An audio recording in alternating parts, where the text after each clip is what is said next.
Hello everyone. Ah, so nandito po tayo sa another video ko po.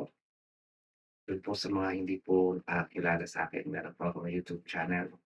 Ang pangalan ko po doon ay, Brad Ramon. So kapag, gusto niyo po makita ng other videos natin, paki-search lang po sa YouTube, Brad Ramon.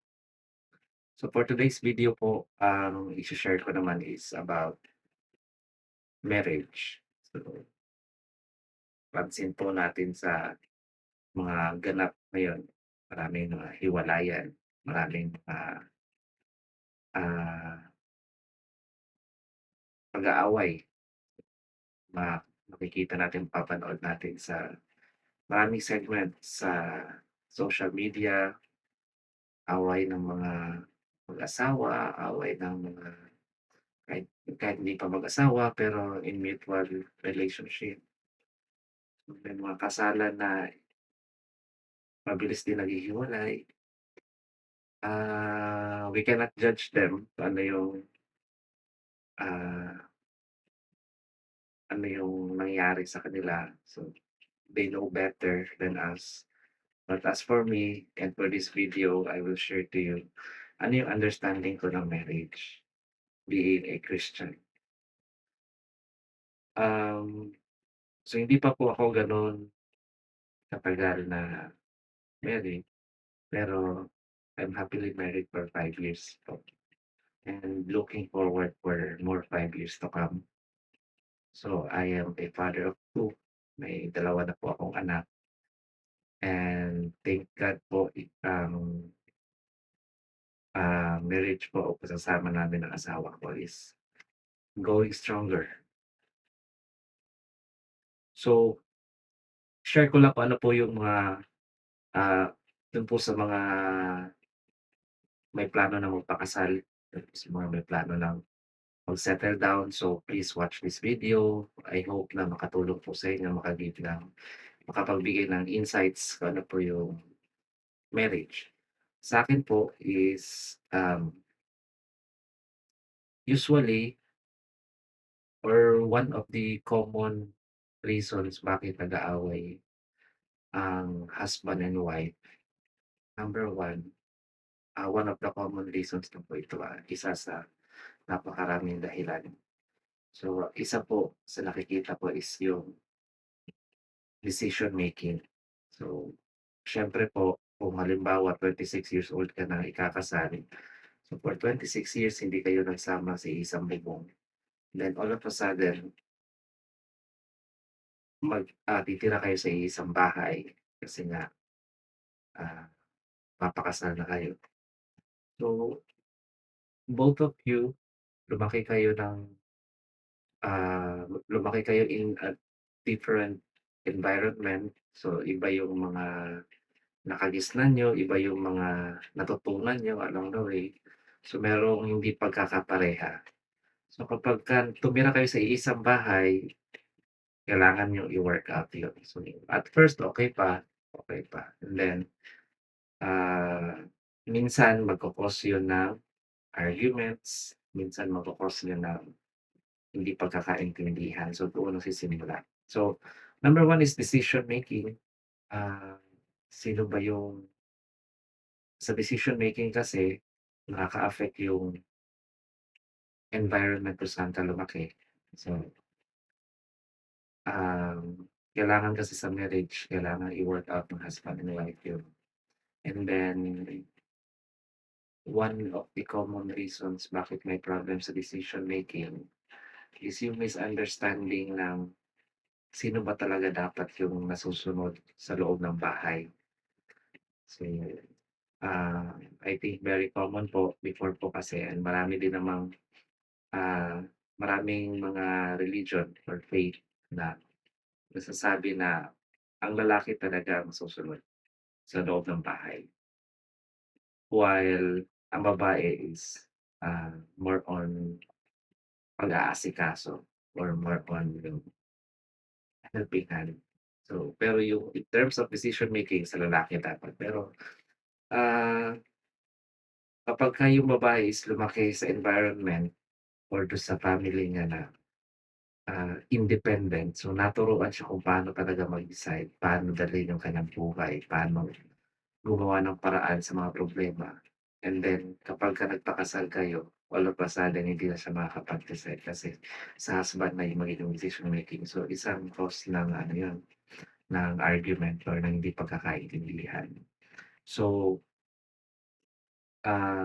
yun yung common, common lalaki yung nag-decide, lalaki yun. Yung advice pa ng ibang mga nauna ng ikasal na sasabihin nila na ikaw yung father, ikaw yung head. So, decision mo yung masusunod talaga inside sa family niyo. Ang misconception po doon is yung the way i-treat si wife. So, ito po yung before may dalawang senaryo po akong i-me-mention. Number one, yung traditional na, lalaki talaga yung masusunod. So, yan talaga. Totoo naman na na ang lalaki ang head, ang lalaki ang, ah, foundation ng household, well, si wife naman is siya yung ilaw ng tahanan.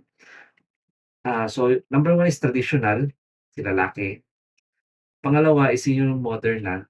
So ngayon kasi before lalaki talaga. So sa Bible, I would like to highlight the Bible kasi yan yung basis ko ng, yan yung source ng understanding ko ng marriage. Um, sa Bible kasi lalaki yung nagtatrabaho. So lalaki yung magpapatulo ng pawis. While yung babae is nabigyan siya ng role na siya yung manganganak, siya yung mag-prepare ng pain, ng pagbibigay ng birth, 'no. So yun yung sa babae naman. Um, so i-explain po natin maya-maya yun. Pero dun po sa paghahanap buhay, so sa modern po, sa traditional si lalaki yung naghahanap buhay, si husband yung naghahanap ng pera, pambili ng pagkain. While si babae naman po is nasa bahay, siya yung nag-aasikaso sa mga anak, siya yung nag-aasikaso ng mga gawaing bahay.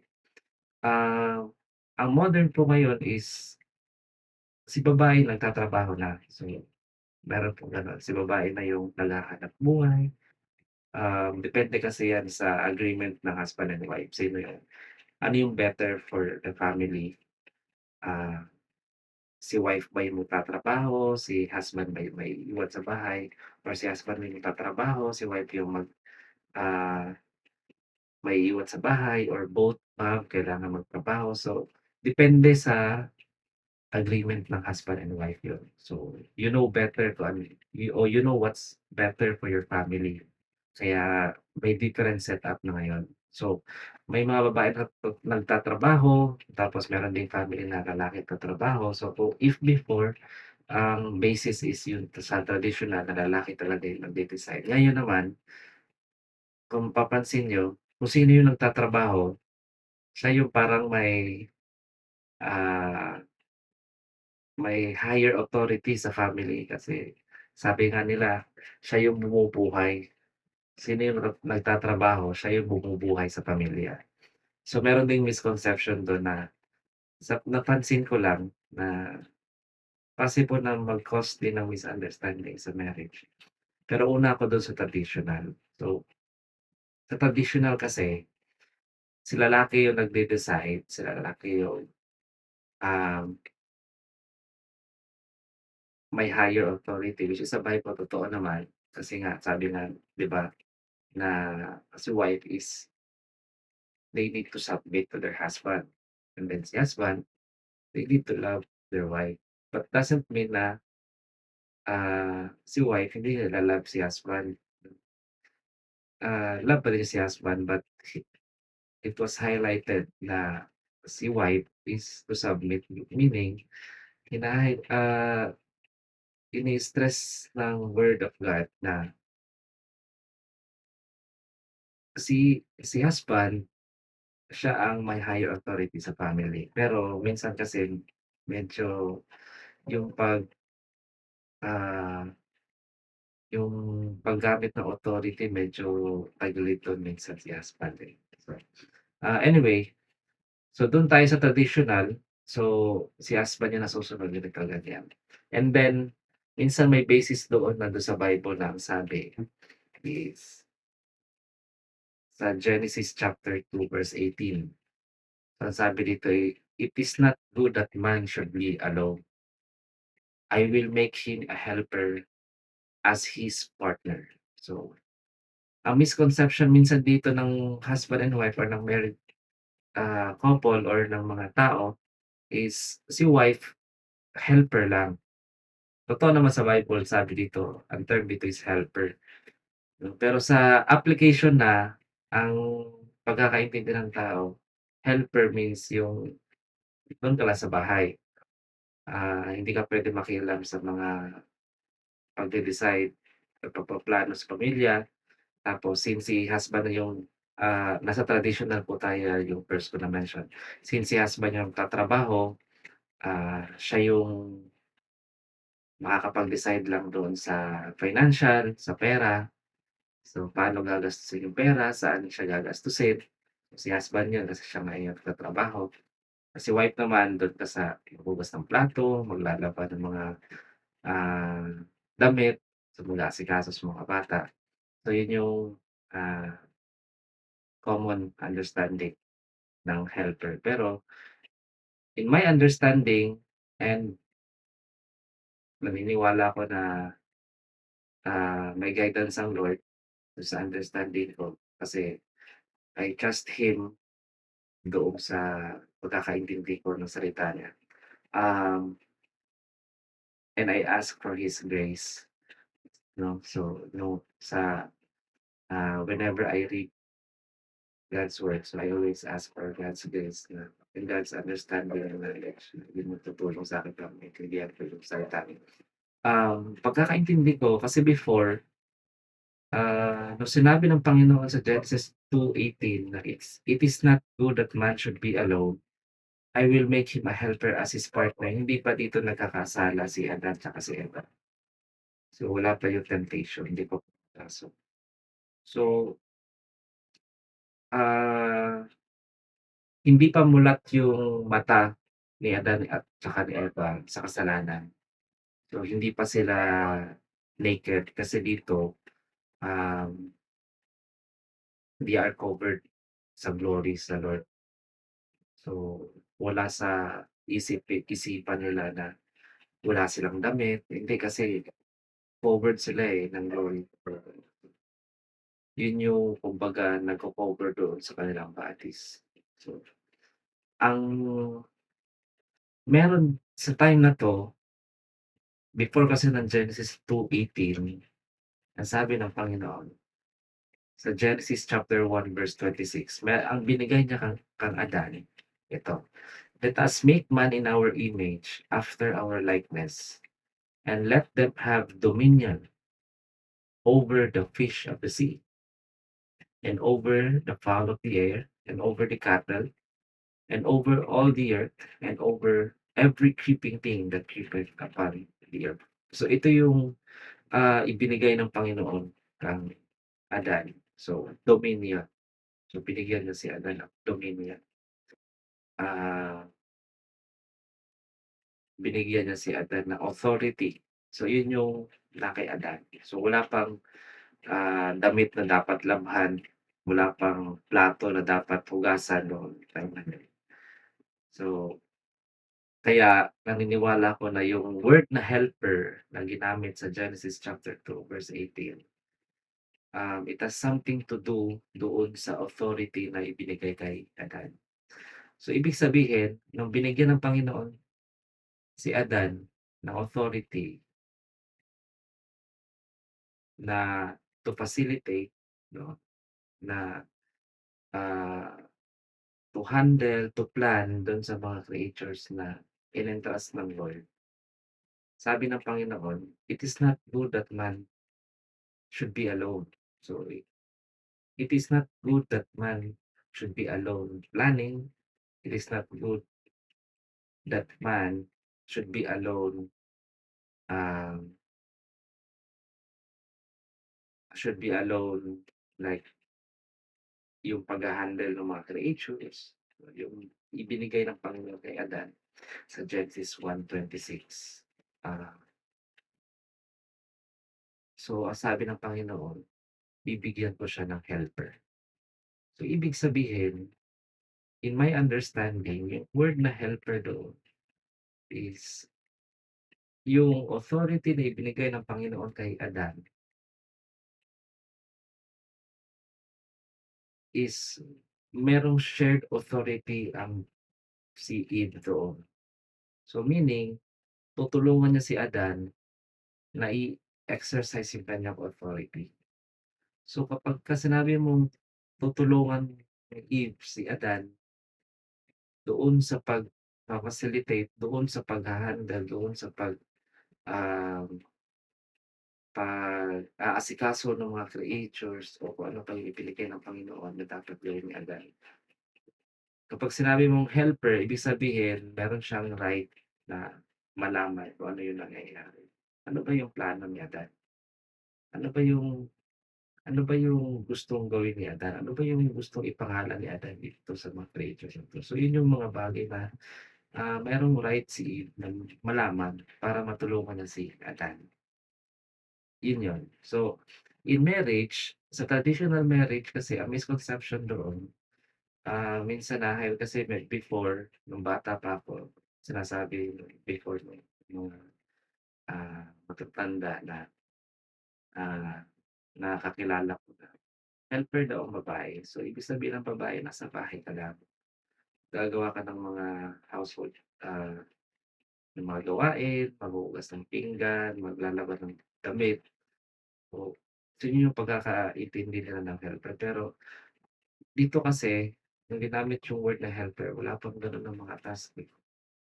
Wala pang damit na dapat labahan, eh. Ang meron noon, yun yung authority na ibinigay ng Panginoon kay Adan. Yun yung sabi ng Panginoon na, "It is not good that man should be alone." Sa lahat ng mga ibinigay ng Panginoon kay Adan, yun lang sabi ng Panginoon, "I will make him a helper." So in marriage, kung nasa traditional marriage ka na lalaki ang susunod, sa ating mga husband,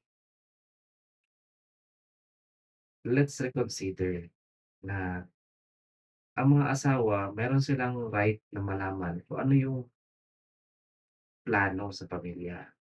Meron silang voice dapat doon sa decision making. So hindi si lalaki lang yung nasusunod. So dapat pinapakinggan kung ano yung gusto ng asawa, dapat pinapakinggan kung ano yung plano ng asawa. Kasi sa Tagalog asawa, both husband and wife, eh, pero sa, Bisaya kapagka asawa ng lalaki, bana, pero 'pag asawa ng babae, asawa. So, Tagalog tayo ngayon, so, gagamitin ko yung word na asawa, but, ah, ika-clarify ko lang if I'm referring to husband or wife.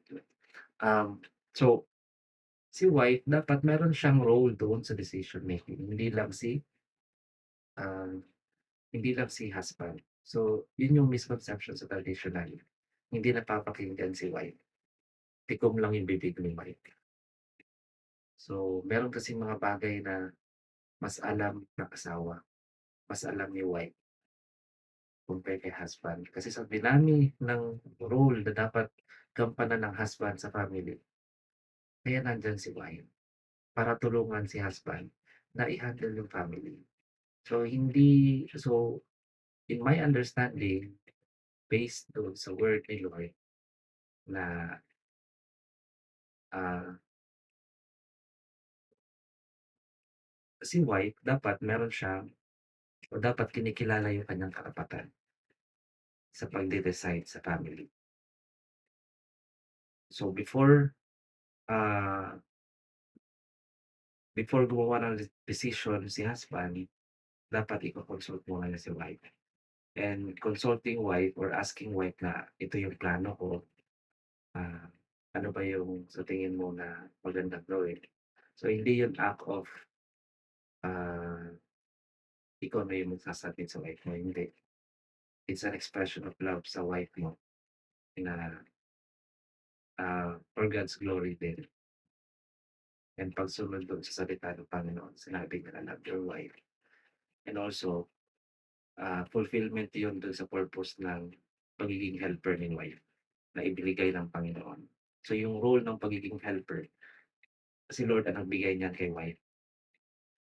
So, ibig sabihin kapagka sinabi ng Panginoon na, ah, helper mo 'tong babae na 'to, ibig sabihin kausapin mo siya kung ano yung mga plano mo sa pamilya niyo, eh, mag-agree kayo. So, yun yung dapat na gawin sa traditional kasi napansin ko before traditional na lalaki lang talaga, tikom lang bibig ni wife. So, kawawa naman. So, yun yung, ah, possible 'no, na mag-cause ng reason ah, bakit nag-aaway, cause ng misunderstanding, bakit nag-aaway si husband and wife. Tungkol sa traditional kasi may misconception ng salita ng Panginoon sa word na helper. So, meaning sa word na helper is may, tutulungan ni wife si husband sa lahat ng aspect ng kaniyang pagpaplano para sa pamilya. So, meaning tayong mga husband, dapat malaman din ni wife yung ating mga plano. So, dapat kinakausap natin ang ating mga asawa. Ganito yung gusto kong mangyari at kapag naman meron silang, hindi gusto dun sa mga plano mo, then dapat pakinggan natin sila. So, yun yung para sa akin na better way of han ah, ah, handling the family bilang isang husband. Sa'kin yun, bilang isang husband. So everytime kasi na sumusweldo ako, pinag-uusapan namin ng asawa ko, ito yung mga expenses namin, ito yung maiiwan, ito yung, kailangan ng mga anak namin, ito yung kailangan din sa bahay namin. Ano yung dapat natin gawin, ano yung unahin natin. So nagbe-brainstorming kami, nagse-sharing of thoughts kami, and yun yung better.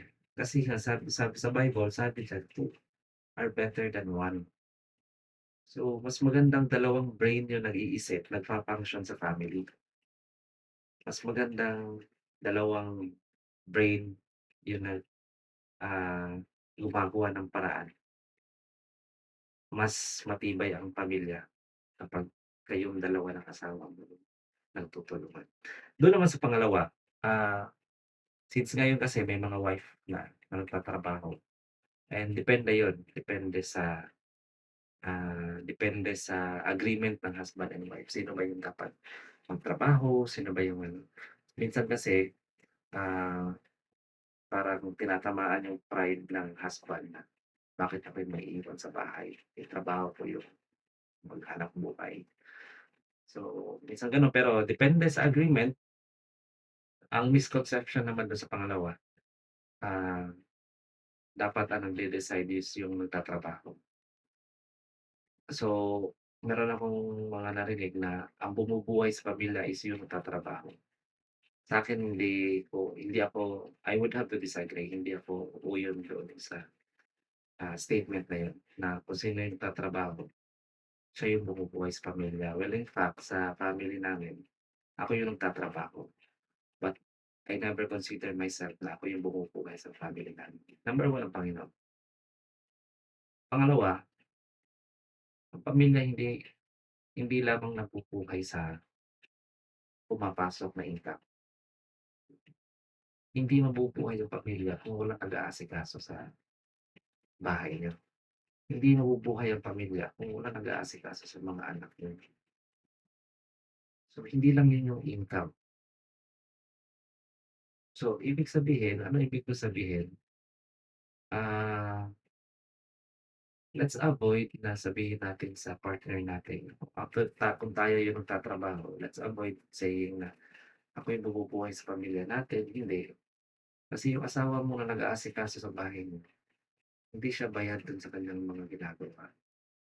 While ikaw na nagtatrabaho, bayad ka dun sa ginagawa mo. So, tama yung sinabi nila na Kasi meron kasing mga husband or wife na nagtatrabaho na pagdating sa bahay hindi na tumutulong doon sa kanyang partner na magbantay sa bata, hindi na tumutulong sa kanyang partner na ah, gumawa ng mga gawaing bahay, kahit maghugas ng plato, hindi kasi nga pagod sa trabaho, si wife lang lahat. Pero tama yung sinabi nila na hindi ko naman gine-generalize, pero meron talagang husband and wife na kahit nagtatrabaho sila, pagdating sa bahay gumagawa pa din ng mga gawaing bahay. So, pero dun tayo sa misconception, dun sa mga nagkakamali ng pag-intindi na kapag ikaw yung nagtatrabaho, ikaw yung bumubuhay, kaya dapat yung walang trabaho na partner mo, siya dapat lang magawa ng gawaing bahay, which is hindi. 'No, so we understand na ikaw yung nagtatrabaho, ikaw yung pagod ka, pero yung, wife mo especially kung meron kayong anak, matino yung partner mo na nasa bahay at siya yung nag-aasikaso sa lahat ng mga gawaing bahay while wala ka.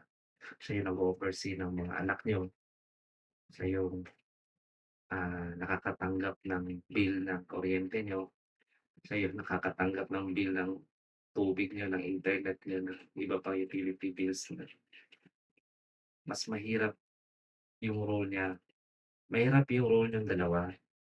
Pero sa'yo kasi na nagtatrabaho, bayad yung effort mo, sinusuelduhan ka, eh. Pero yung wife mo na siya yung humaharap doon sa mga gastusin sa bahay, tapos wala siyang maigasto kasi nga, wala siyang suweldo. Meron siyang trabaho, pero wala siyang suweldo. Mahirap din sa part na yun. So, hindi mabubuhay ang pamilya kung walang nag-aasikaso sa bahay. Kaya hindi lang yung nagtatrabaho ang bumubuhay, kayong dalawa ng partner mo, kayo yung nagtataguyod ng pamilya niyo.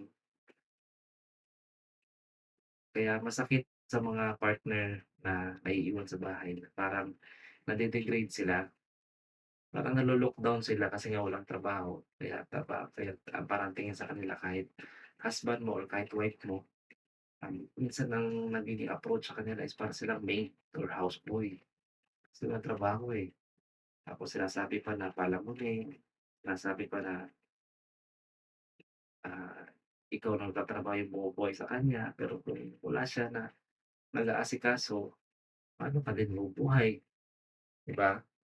So, yun yung, misconception na minsan bibigyan mo siya ng 500 tapos aalis ka, pag-uwi mo hihingan ka ulit ng pera kasi nga bibili ng bigas tapos hahanapin mo saan ba napunta yung 500. So, ang hirap nun kailangan pa niyang i-justify yung 500 paano ginastos, kung matino naman siya.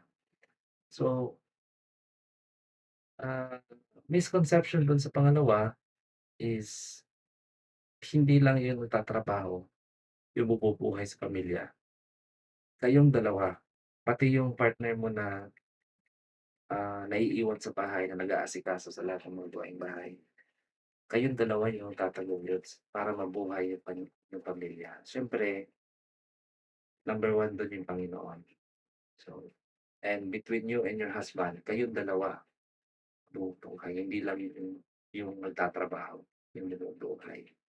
So, let's avoid na sabihan yung mga partners natin na naiiwan sa bahay na, "Ako yung bumubuhay." So, let's avoid na ipa-feel natin sa kanila na parang tayo yung special kasi tayo yung naghahanap buhay, tapos sila yung walang suweldo, sila yung walang income na pumapasok na bahay, na para ipapa-feel natin sa kanila na, ah, wala kang silbi, na yung trabaho mo ganito lang. So, huwag natin ilalang yung pag-aasikaso sa bahay kasi nga yung iba nga nagha-hire pa ng maid, nagha-hire pa ng houseboy kasi hindi hindi madali mag-asikaso ng bahay, 'di ba?